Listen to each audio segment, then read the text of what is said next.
Olá, amigos, companheiros queridos. Desejamos a todos um bom estudo, um bom momento de reflexão que buscamos aqui nesse canal da divulgação da doutrina espírita, nessa nossa playlist que tem como título o nome do livro, que no momento estamos fazendo as leituras, livro Fonte Viva, mensagens trazidas pelo querido Espírito Emmanuel aos nossos corações, como orientação, como consolo, como advertência, como forma de discernir realmente o que importa nas nossas vidas, na nossa relação com a gente mesmo, o quanto que a gente se engana, nas nossas relações com os outros e principalmente na nossa relação com Deus. Quando buscamos ter essa relação com Deus, lembramos da prece diária, onde direcionamos nossos pensamentos aos mentores e amigos espirituais, colaboradores do Cristo, das leis do Pai, para que possa todos nós envolver com as vibrações do entendimento, da compreensão, do esforço, de muita perseverança no prosseguimento dessa nossa viagem que chamamos de vida. Obrigado, meu Deus, pelo dia e pela oportunidade de compartilhar esse dia com tantos outros corações. Com a certeza desse amparo, hoje iremos fazer a leitura da mensagem número 157, que tem como título Crianças. Colocamos ali. E Emmanuel inicia aqui o Evangelho de Mateus, capítulo 18, versículo 10, onde Jesus nos diz: Vede, não desprezeis alguns desses pequeninos. Quando Jesus nos recomendou não desprezar os pequeninos, esperava de nós não somente medidas providenciais alusivas ao pão e à vestimenta. Não basta alimentar minúsculas bocas famintas ou agasalhar corpinhos enregelados. É imprescindível o abrigo moral que assegure ao espírito renascente o clima de trabalho necessário à sua sublimação. Muitos pais garantem o conforto material dos filhinhos, mas lhes relegam a alma a lamentável abandono. A vadiagem na rua fabrica delinquentes que acabam situados no cárcere ou no hospício, mas o relaxamento espiritual no reduto doméstico gera demônios sociais de perversidade e loucura, que em muitas ocasiões, amparados pelo dinheiro ou pelos postos de evidência, atravessam largas faixas do século, espalhando miséria e sofrimento, sombra e ruína, com deplorável impunidade à frente da justiça terrestre. Não despreze, pois, a criança, entregando aos impulsos da natureza animalizada. Recorda que todos nos achamos em processo de educação e reeducação diante do Divino Mestre. O prato de refeição é importante no desenvolvimento da criatura. Todavia, não podemos esquecer que nem só de pão vive o homem. Lembramos-nos da nutrição espiritual dos meninos através das nossas atitudes e exemplos. Avisos e correções em tempo oportuno, de vez que desamparar moralmente a criança nas tarefas de hoje será condená-la ao menosprezo de si mesma nos serviços de que se responsabilizará amanhã. Uma mensagem que precisamos ler e reler várias vezes até nos assenhorarmos realmente das nossas responsabilidades com esses pequeninos. Colocamos aqui a mensagem de Emmanuel nos orientando certamente que não basta apenas o cuidado de agasalhar o pequenino para para que não sinta frio, alimentar o seu corpo físico para que não sinta fome. Não basta, né? É preciso esse trabalho de olhar esse pequenino que nos chega como um espírito reencarnante, um espírito que torna a vida diretamente ligado aos nossos cuidados, quando parentes, quando responsáveis por ele. Todos nós somos responsáveis, de acordo com a legislação vigente, por todos os menores, por todas as crianças. Imagina diante da lei de Deus. Qual é a nossa responsabilidade diante desses pequeninos que retornam? Então, ele fala que aqui, muitos pais garantem esse conforto material aos filhos, mas relegam a alma deles a um lamentável abandono. Então, Manuel lembra aqui que não só a delinquência, né, a vadiagem na rua, longe das escolas, dentro dos lares, do reduto doméstico, do calor doméstico, né, como que vai gerar o abandono dessa alma ao cárcere, vai relegar ao cárcere ou aos hospícios. Nós vamos ver essas almas abandonadas, com machucados, com traumas, com sentimento desse abandono que vai repercutir por toda a sua vida. Nós colocamos aqui do Evangelho segundo o Espiritismo, né? Sempre com oportunidade de fazer a apresentação desse livro, que é a nossa constituição como espíritas, né? De Allan Kardec. Nesse capítulo 5, Bem-aventurado os aflitos, o item, ele vai falar aqui no item 4 sobre as causas atuais das aflições. E um dos itens dessas causas atuais, porque tem as causas que podemos dizer, né, anteriores dessa nossa vida, mas causas que nós estamos dando nessa vida por sofrimento. Então, qual é a causa de uma aflição numa vida? Então, causa atual, que nós mesmos, né, estamos dando ensejo, que já poderíamos modificar, que já compreendemos a lei, né, de ação e reação. Então, ele aqui nos traz: quantos pais são infelizes porque não combateram as más tendências de seus filhos desde o seu princípio, por fraqueza ou indiferença. Esses pais deixaram que neles se desenvolvessem os germes do orgulho, do egoísmo e da tola vaidade, que ressecam o coração. Posteriormente, ao colherem o que semearam, admiram-se e afligem-se com a falta de respeito e ingratidão desses filhos. Então, a gente vai se interrogar a nossa consciência, procurar, como ele diz aqui, passo a passo, quanto que dessas colheitas que temos hoje, né, dessas aflições, nós não poderíamos dizer assim: se eu tivesse feito uma coisa de tal maneira, de tal forma, não me encontraria nessa situação. Nós sabemos da responsabilidade que temos com as crianças.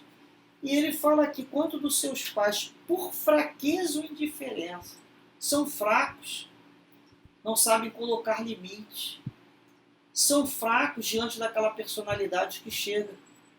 Eles são pequenininhos, eles são feitos de uma maneira assim, né, que a gente chama assim, gostosinho, guti-guti, justamente para nos aproximarmos desses espíritos. Eles ali são mais flexíveis, não só fisicamente, vocês veem a flexibilidade, né, de todo aquele corpinho, mas a possibilidade de nos ouvir.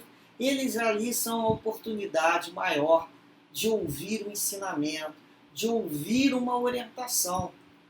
Enquanto eles estão nesse processo de apaixonados pela gente e a gente por eles. É o momento ideal. Por isso ele fala aqui: quantos pais deixam que, por indiferença, são indiferentes aqueles filhos, ou por fraqueza, que não quer, né, colocar nele, se colocar naquele papel que é seu, de pai, de mãe, de responsável, de professor, de vô, de vó. responsável por aquela alma, em dizer não, né? Em dizer não, em dizer, meu querido, olha só, eu não posso, né? Em outras palavras, deixar que se desenvolva em você esse germe que você tem. E eu já percebi, porque eu estou contigo desde o início. Reparem bem, eu já reparei essa sua má tendência desde o princípio. Não começou grande, começou pequenininha, que nem ele é. Então eu olho e falo assim, qual a opção que eu tenho? Fazer de conta que eu não estou reparando que esse espírito, desde pequenininho, está se mostrando egoísta, vaidoso e orgulhoso?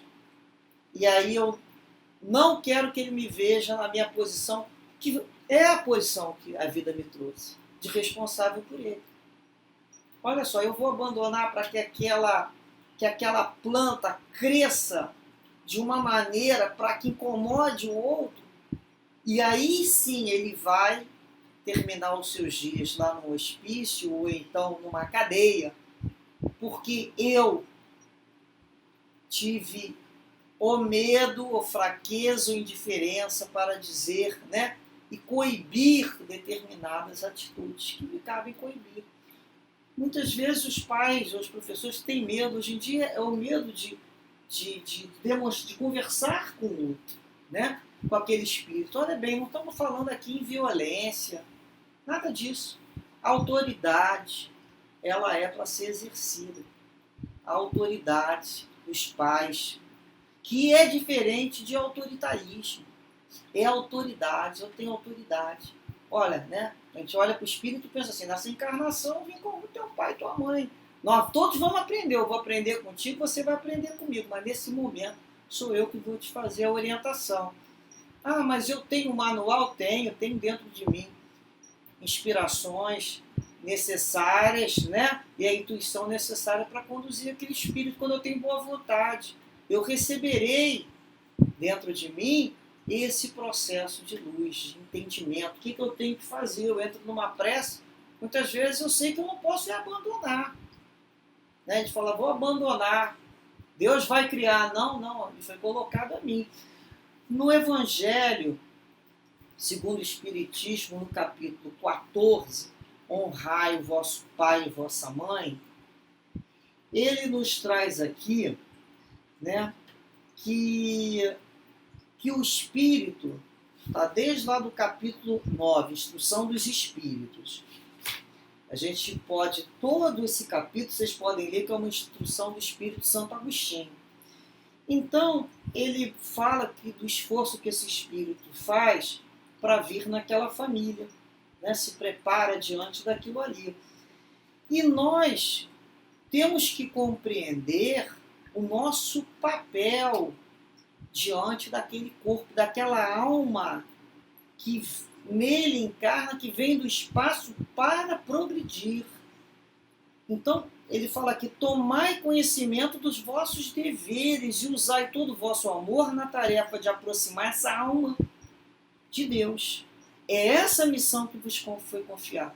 Nós estamos aproximando essa alma de Deus quando abandonamos ou entregamos somente à escola o papel da educação? Não.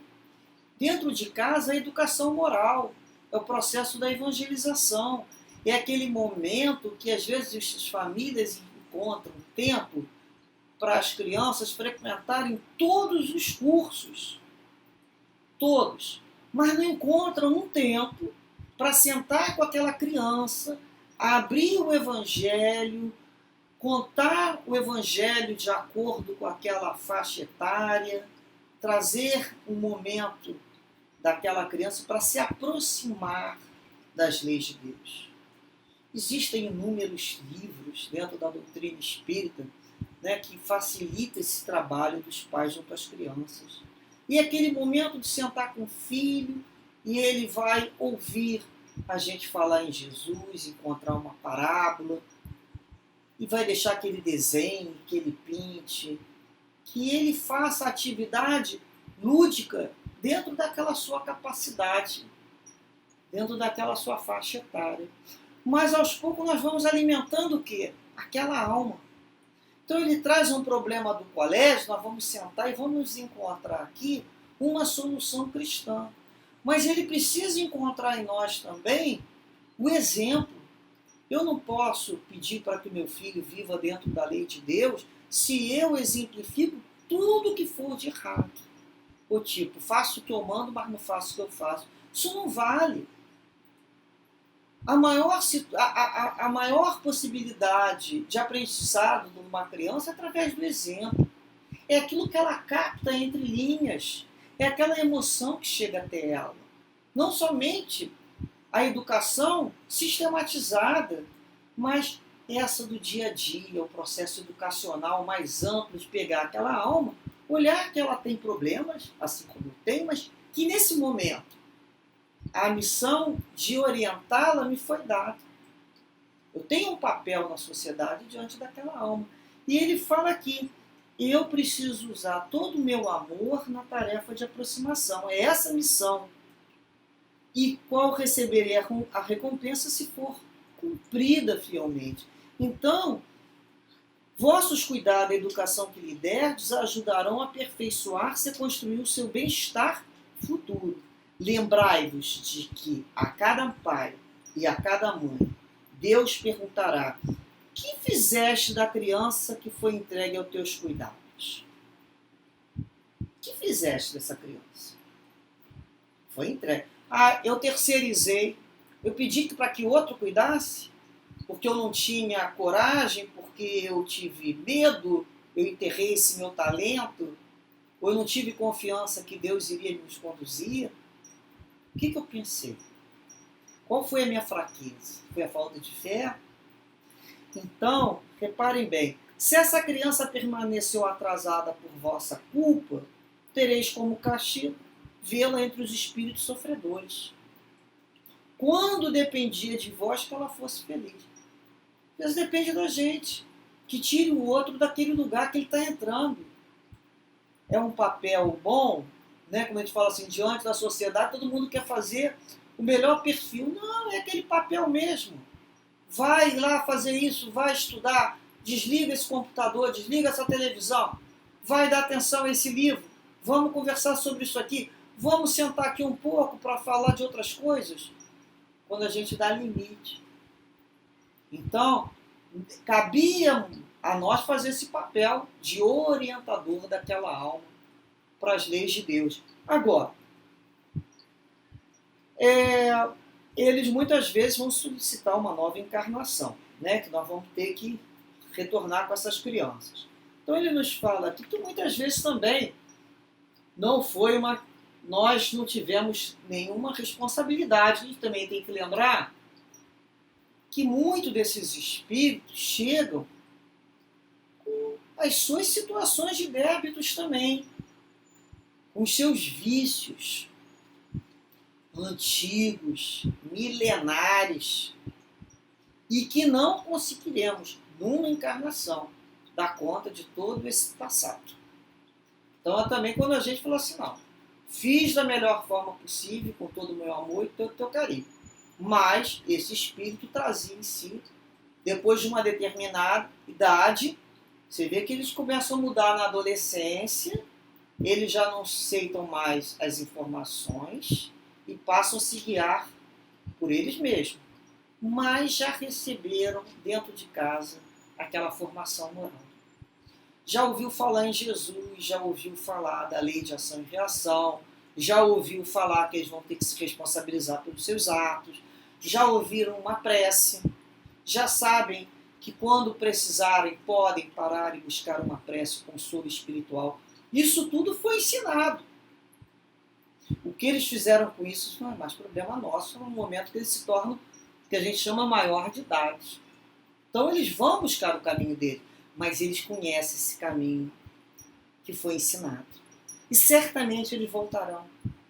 No início, parece existir muitas vezes uma rejeição à casa paterna ou materna, mas rapidamente ao contato com a sociedade eles percebem o quanto que ali existia de calor, de carinho, de quanto foi necessário que alguém os preparasse para a vida, que os afastasse de certas companhias, ideias, para que hoje não estivessem em locais de tanto sofrimento.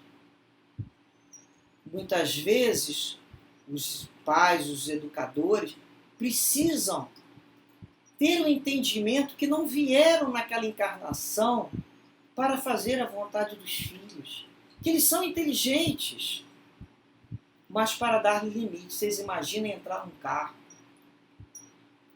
e nós somos o carona, e o motorista o tempo todo nos mostrasse uma baita de uma insegurança, que não sabe se vai para a direita, para a esquerda, se bota numa marcha X ou dá marcha ré, ele não sabe o que faz. Como nos sentiríamos ao lado dele? Então, são essas crianças ao nosso lado, elas precisam sentir uma firmeza. Ah, mas você tem certeza? Não, eu tenho confiança em Deus. Se eu fiz a minha prece, se eu faço e desenvolvo o meu papel junto àquela criança, junto àquela alma que chega com todo o meu amor e carinho, com certeza estarei conduzindo dentro das suas necessidades. Um pai, uma mãe pode ter, a gente pode dizer, mais de 10 filhos. Ele conhece a necessidade de cada um e não tem como cuidar de todos de uma mesma forma, porque são diferentes. Assim como um professor, quando tem 44 alunos, ele conhece os seus alunos. Ele reconhece a dificuldade e a possibilidade de cada um. E a avaliação vai conter perguntas diferentes para esses diferentes alunos, para esses diferentes espíritos.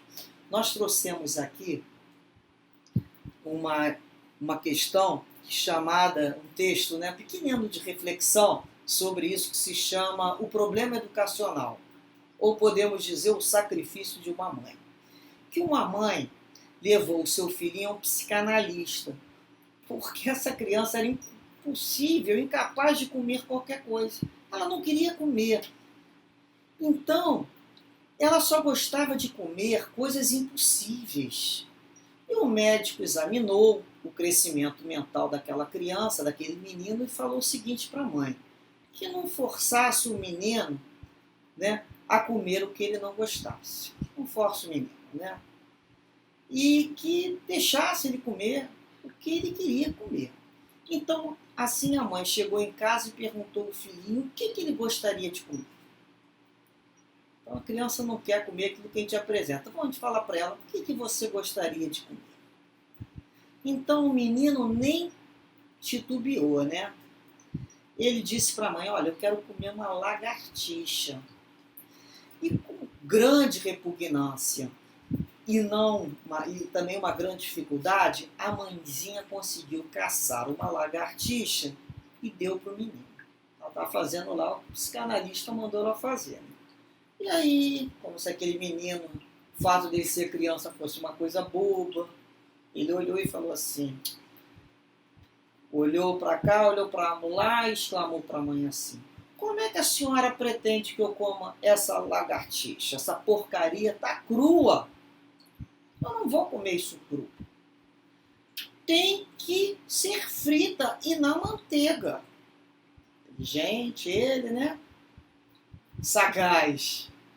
Então, a mãe, sempre mãe, e mais porque psicanaliticamente foi orientada, pegou a lagartixa, colocou na frigideira e fritou como o menino desejava. Está bem agora? Perguntou ela ao filhinho. Não, respondeu o menininho. O menino olhou para a mãezinha olhou para o menino, e o menino, imperativo, né? Ele é o dono da voz, o dono da ordem, ele impôs. Eu só como a lagartixa se a senhora comer a metade. Então, os pedidos foram aumentando, não bastava só comer a lagartixa, né? Tinha que ser de um modo frito e só comeria se ela comesse a metade. E aí ela olhou e ele falou assim, a mãe falou assim, então tá, você come um pedaço que depois eu como. Ele disse, não, você tem que comer primeiro. Ele determinava. Então a mãezinha sentiu ali aquele enjoo, né, aquele nojo, mas o que ia fazer? Mãe é mãe. Então ela fechou os olhos para não sentir, com um gesto rápido, né? jogou a metade da lagartixa dentro da goela e engoliu. E o menino olhou para ela muito firmemente e falou... E olhou para metade da lagartixa na frigideira e aí começou a chorar. Ah, a senhora comeu exatamente a metade que eu gosto. Essa daí eu não vou comer de jeito nenhum. É um texto do Milor Fernandes, que se encontra em Fábulas Fabulosas, né, que foi utilizado no colégio para que estudássemos essa questão do grande problema quando passamos a atender à vontade do outro, quando ele acreditamos, né, que ele vai assim ficar tranquilo, assim ele vai ficar bem cuidado. E reparamos no texto que no final das contas a mãe, depois de todo o esforço, não comeu a parte justamente que ele gostava, ou seja, ele não ia comer aquilo de maneira nenhuma e faltava aquela mãe, né, colocar o filho para comer dentro da sua possibilidade das coisas normais que nós nos alimentamos. Então, quando a gente abre demais esse campo ao outro, isso não termina nunca. Muitas vezes falamos, estamos batendo palma para maluco dançar. Usamos essa expressão mesmo. Então nós temos que ter ali, olha, não é para andar dentro de um trilho, né, estreitinho. É uma trilha, mas não é a totalidade de chegar à loucura, de exigências cada vez mais descabidas. Então, nesse momento, você entrega a criança aos instintos dela. Ela vai passar a governar a casa, porque ela tem inteligência, ela tem instinto.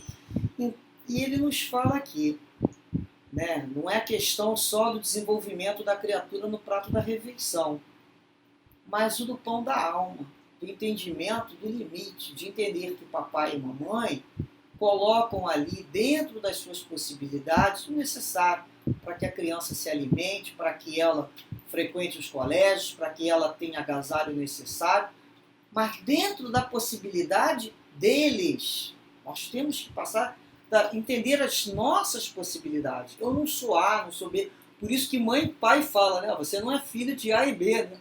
Você é meu filho. Porque é dentro da minha possibilidade. Aquele espírito reencarnou para aprender a viver dentro da minha possibilidade que eu vou oferecer a ele. Então ele vai falar aqui, atitudes, exemplos, avisos e correções em tempo oportuno. Era momento dessa mãe chamar aquele filho, né? E deixar ele então, dependendo da idade, não para terceirizar aquele problema, para encontrar junto com ele a solução. Então nós temos visto isso mesmo, a criança sendo desprezada, né, e colocada à sua própria responsabilidade. Isso não pode acontecer. Nós que temos que dar esse limite, essa orientação. Isso sim é um encargo que nos cabe com a nossa autoridade moral diante daquela criança, pelo exemplo. Reparem por que autoridade moral? Porque o exemplo, para que mais tarde ela fale assim, mas você não faz isso que você fala. A criança está muito atenta nas nossas relações sociais, como que nós nos encaminhamos, como nós nos colocamos. Então não podemos condenar essa criança a ela mesma, porque ela veio justamente em busca dessa orientação. Quando a gente fala em correção, é corrigir a criança. Ela está errada, ela está errada. Ah, mas quem sou eu? Eu sou a mãe, eu sou o pai, eu sou o professor, eu sou o tio, eu sou aquele que no momento se encontra naquela situação. E não tenho medo, nem receio, nem vergonha de exercer um papel que me cabe naquela encarnação. Porque sou eu que terei que dar conta sobre aquilo.